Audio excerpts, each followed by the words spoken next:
All right, so we have printed 2 files already that you saw in the first video. We'll print the final 2 in this video, but we're shooting with a separate camera, so you see the computer screen and you see the Epson right here. I don't think I mentioned it in the first video, but the only computer in this room that is connected to the Epson is this one.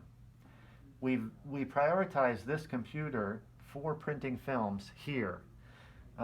If you're just manipulating your image and just drawing and whatever, that's best done on a different computer, so we don't clog this one up. So we try to use this just when the image is done and all you need to do is print, and that way the next person can get in and print their stuff too. So when you're printing, you'll be using this computer just to the right of the Epson, and it says as much right here. This computer should not even be hooked up to the laser printer on the other side of the room, only to the Epson. So we try to make it somewhat easy to maneuver. So we have 2 more films left to print. We still have to print our cyan and our yellow. So as a repeat from the first video, I'm going to come back to the Cmyk right here. Click Edit Configuration. Configure halftone. I need to put in an angle appropriate for the layer that I'm about to print. The angle for yellow is 90. So we're going to leave it on that. Click OK. Then go back to the image. Make sure that the yellow grayscale is active. Now I can go print.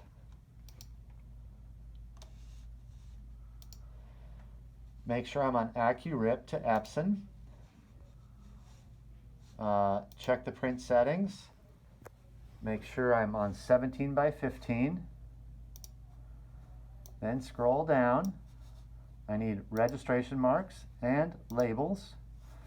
Visually ensure that all of those things are visible in the preview. If I don't see it in the preview, something's wrong. And hit print.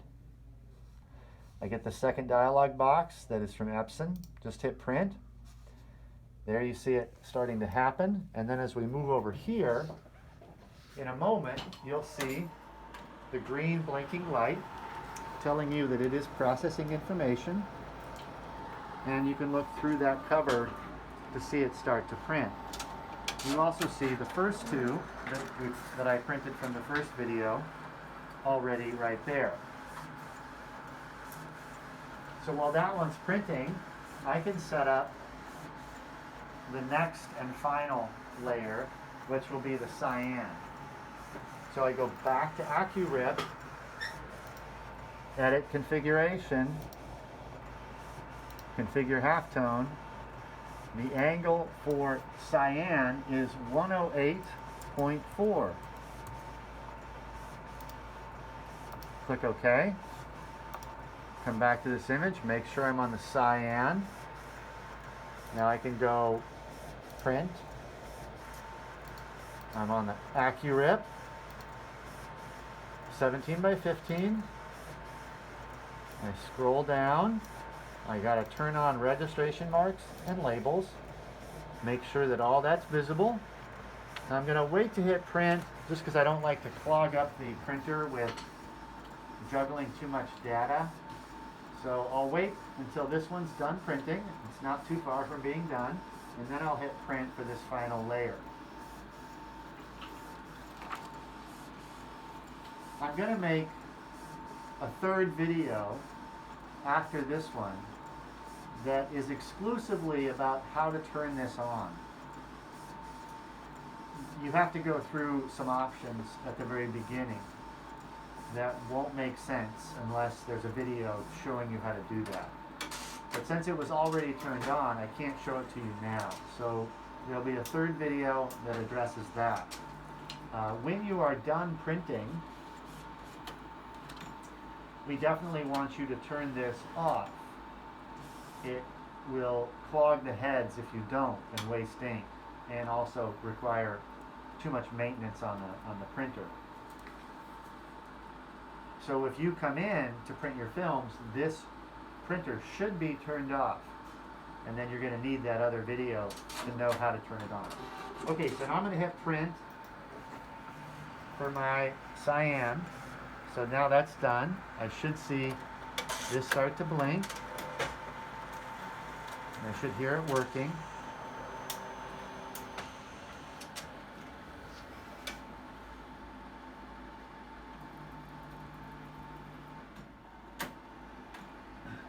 Now it's coming just now.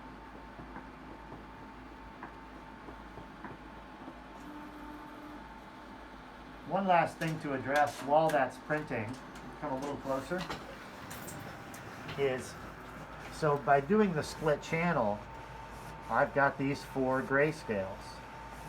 So now that I'm done printing, I have to decide, do I want to save these 4 grayscales in case I need them in the future, or do I want to only have saved the color CMYK file, and I could split the channels again if I needed it in the future. Chances are you will not need these 4 grayscales, and you could easily obtain these again simply by splitting channels from the original color file. So whether you save these or not is up to you. Obviously, you know, saving things is kind of the prudent thing to do, but it also will require memory and space in the storage that you may or may not have. I would definitely say that you should have your color image saved, and whether you have these 4 grayscales saved after split channel is optional. But definitely have your color file saved. So I can go ahead and close these out. I could close out each one. And in this case, I'm not going to save them.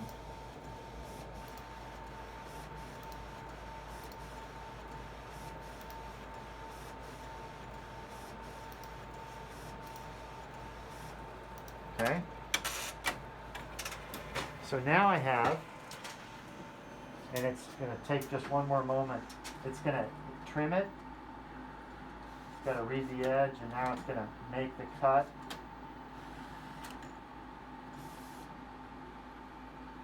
And there's one last thing I want to show you on this video, and that is all 4 of these films on the light table.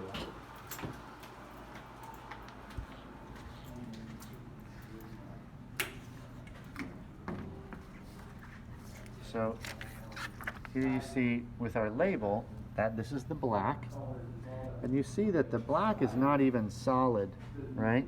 You see those tiny white specks inside the lines? You may or may not be able to see them in the video.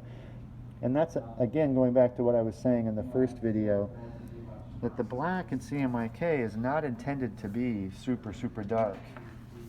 But using these registration crosshairs, I can take each of these and I can register them by aligning those crosshairs, just to make sure that everything is hunky-dory and that nothing went wrong in the print. Now, I talked about moire and about angles. Now watch what happens here as I turn this. You'll see moire happen as I make the angles weird to each other. So I specified the angle of each of these, and you can just start to see the moire really start to happen there. I don't know how well that translates to the video, but if these are properly registered, because we put in those angles, that should allow us to avoid moire.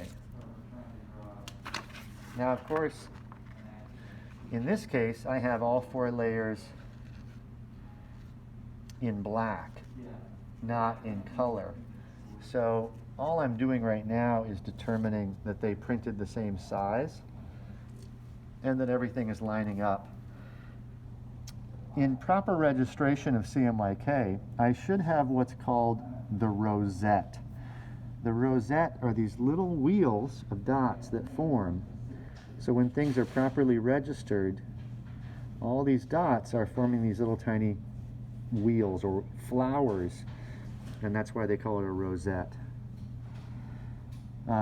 If the registration is off a little bit, not only will I not have those rosettes, but it can really throw off my color balance, because Cmyk is really designed to work with optical mixing. That is to say, it's going to print a bunch of different colored dots in close proximity, relying on the human brain to merge those into a new and unique color sensation. So if my registration is off a little bit, the relationship between those dots is off, and thus the color that produces in my head will be different. So in Cmyk printing, your registration as you go to screen print these is very important. So now I've got my 4 film positives. These are ready to be burned onto my screen. Notice that if I look at any one of these, if you do have experience printing on our laser printer with our vellum, you'll notice that the clarity of the edge and the density and opacity of the black is far better on this Epson film positive. So this Epson plastic is more money, and to run the Epson printer is more money, but it gives you a really good quality film positive. You know, with not even that much care, I will not have to worry about light getting through my image area, nor will I have to worry about the non-image area not getting enough light. Good. So I think that concludes this video.